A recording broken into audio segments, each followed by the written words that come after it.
εκδήλωσή μας με θέμα ο ελληνισμός στο σήμερα και στο αύριο. Όπως όλοι ξέρετε, ο Κωνσταντίνος Πλεύρης και η εφημερίδα μας, ο Ελεύθερος Κόσμος, εδώ και 1,5 χρόνο περίπου έχουν γίνει οι αποδέκτες πρωτοφανών διωγμών. Μια ολόκληρη βιομηχανία διώξεων και ποινικοποίησης της πολιτικής νόμης στήθηκε εις βάρος τους με αντικειμενικό σκοπό να πάψει να ακούγεται η φωνή μας. Δυνάμεις σκοτεινές, οι οποίες έχουν σαν σκοπό το τέλος της ελληνικής φυλής, χρησιμοποίησαν κάθε μέσον για να επιτύχουν την ηθική και ψυχική εξόντωση τόσο του Κωνσταντίνου Πλεύρη, όσο και του εκδότη της εφημερίδας του Ελεύθερου Κόσμου, τον Δημήτρη τον Ζαφυρόπουλο. Ο πολιτικός κόσμος σιώπησε. Το ίδιο και το ένοχο κατεστημένο των σάπιων και διεφθαρμένων μέσων μαζικής ενημερώσεως. Αυτό το μήνα, το Μάιο δηλαδή, η εφημερίδα μας, ο Ελεύθερος Κόσμος, έκλεισε τα 300 τεύχη συνεχούς κυκλοφορίας. Και συμπλήρωσε επίσης 6 χρόνια ύπαρξης. Θέλετε η τύχη, θέλετε η θεία πρόνοια, μας βοήθησε ώστε λίγο καιρό πριν από αυτά τα γενέθλιά μας να έχουμε μια πολύ σημαντική επιτυχία. Και μιλώ φυσικά για την αθώωσή μας στο εφετείο, στη δίκη στην οποία δικαζόμασταν με βάση τον περίφημο αντιρατσιστικό νόμο, επειδή κάναμε, ακούστε, το μεγάλο λάθος να ονομάσουμε τους γύφτους γύφτους. Και αμέσως 2 μέρες μετά από αυτή την αθώωση ήρθε η ακόμα μεγαλύτερη αθώωση του Κωνσταντίνου Πλεύρη για το περίφημο βιβλίο του σχετικά με τον διεθνή εβραιοσιωνισμό. Θα θυμάστε όλοι, είτε από τα σχολικά αναγνώσματα, είτε από τις μελέτες σας γύρω από την αρχαία ελληνική γραμματεία, τον περίφημο λόγο του Λυσία Εφέρα Δυνάτου, ο οποίος έλεγε πολύ ουδέο χάρη να έχει κοινοβουλή τον κατηγόρο, δηλαδή ευχαριστούσε τον κατήγορό του που τον έφερε στη θέση του κατηγορουμένου.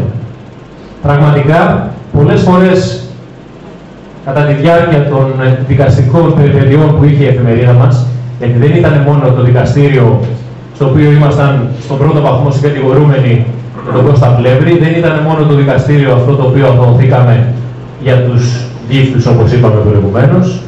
Είναι τουλάχιστον 10 οι διάφορες δικαστικές διαμάχες, τις οποίες έχει τα τελευταία 2 χρόνια εμπλακεί ο Ελεύθερος Κόσμος, άλλες φορές κατηγορούμενος από το Κεντρικό Ισραηλιτικό Συμβούλιο, άλλες φορές κατηγορούμενος από την Αντιναζιστική Πρωτοβουλία, άλλες φορές κατηγορούμενος από τον πασίγνωστο Παναγιώτη Δημητρά, του Παρατηρητηρίου των Συμφωνιών του Ελσίνκη.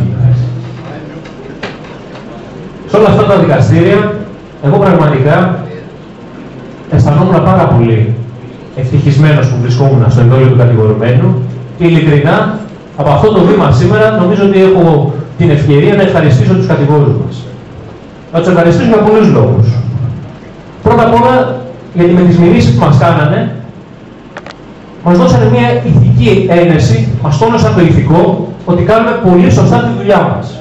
Γιατί δεν είναι λίγο πράγμα οι μεγαλύτεροι εχθροί σου να σε επιβραβεύουν για τον αγώνα που κάνεις, κάνοντάς σου μια μήνυση. Γιατί η τακτική μας, εμείς που έχουμε δίκιο, επιδιώκουμε 2 πράγματα. Το πρώτο είναι το διάλογο. Αν έχουμε άδικο να μας πείσουν. Αρνούνται όλοι το διάλογο. Εγώ έστειλα εξώδικο, δημοσιεύτηκε στις εφημερίδες, στον Ελεύθερο Κόσμο. Εγώ είμαι έτοιμος να πάω στο Ισραήλ να με δικάσουν. Γιατί βρίζουμε τους Έλληνες δικαστάς. Ωραία, πάμε στο Ισραήλ να με δικάσουν. Και φέρτε μου τα στοιχεία σας για το ολοκαύτωμα. Το έστειλα. Οι ιδέες μας λοιπόν, οι ιδέες μας πρέπει να διαδοθούν. Και διαδίδονται με το διάλογο, με τη συζήτηση και με τα βιβλία.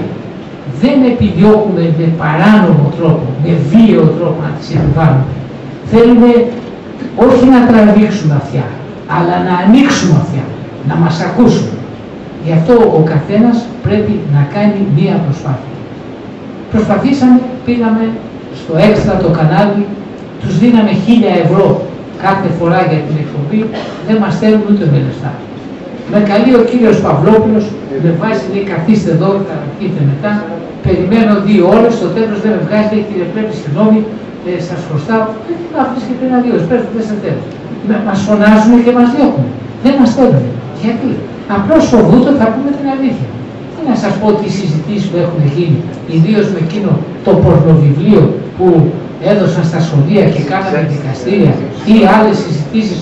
Και βέβαια, ό,τι πιστεύουμε το γράφουμε σε βιβλίο. Είμαι εναντίον των ομοφυλοφίλων. Μάλιστα, βιβλίο, εκείνη. Είμαι εναντίον της δημοκρατίας. Εγώ είμαι, το λέω. Και στο δικαστήριο τους είπα, είμαι εναντίον της δημοκρατίας. Γιατί? Διότι δεν πιστεύω ότι οι 5 έχουν δίκιο επειδή είναι 5 και οι 3 έχουν άδικο επειδή είναι 3. Και το είπα στο δικαστήριο. Και το δικαστήριο δεν παιδί τι είναι αυτά που λέτε, γιατί είναι λογικά. Οι 5 μπορεί να έχουν δίκιο, βεβαίως. Ο Δήμος έχει 5. Ενώ τώρα μετράμε τους 5 είναι το πάνω περισσότερο. Άρα αυτό θα γίνει. Γιατί μπορεί να είναι λάθος. Δεν έχει.